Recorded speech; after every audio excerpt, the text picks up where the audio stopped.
تشكر الله الذي من عليك بالسلامة منه. سائل يقول: فضيلة الشيخ حفظك الله وأعانك وسدد خطاك وجعل عملك في رضاه ونفع الله بعلمك. سماحة الشيخ، رجل يخاف من الموت وهو يعلم أنه حق، فلا يتمتع بنوم ولا براحة، وهو في خوفه مع علمه بأن الموت حق، فهل هذا ينافي التوحيد؟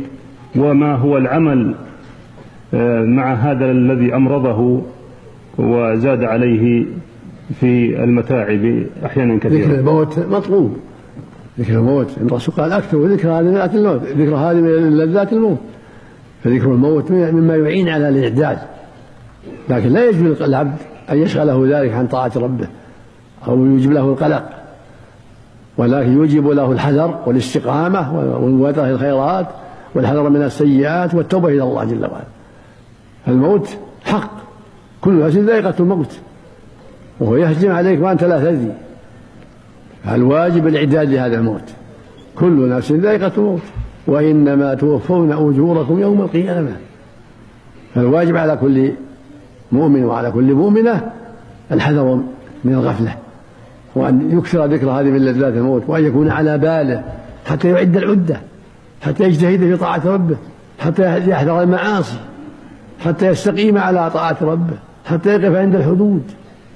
قال تعالى: وسارعوا إلى مغفرة من ربكم وجنة عرضها السماوات والأرض أعدت للمتقين الذين ينفقون في السراء والضراء والكاظمين الغيظ والعافين عن الناس والله يحب المحسنين والذين إذا فعلوا فاحشة أو ظلموا أنفسهم ذكروا الله فاستغفروا لذنوبهم ومن يغفر الذنوب إلا الله ولم يصروا على ما فعلوا وهم يعلمون أولئك جزاؤهم مغفرة من ربهم وجنات تجري من تحتها الأنهار خالدين فيها ونعم أجر العاملين.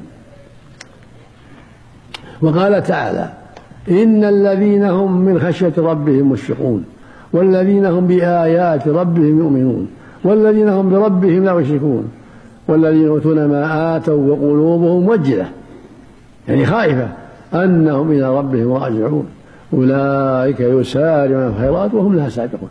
هذه صفة الأخيار. قالت عائشة: رسول الله، أهو الرجل يزني ويسرق ويشرب الخمر؟ قال: لا، ولكنه الرجل يصلي ويصوم ويتصدق ويخاف أن لا يقبل منه، على وجل، على خوف.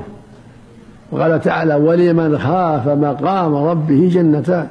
قال تعالى: ذلك لمن خاف مقامي وخاف وعيد. قال تعالى: إن الذين يخشون ربهم بالغيب لهم مغفرة وأجر كبير.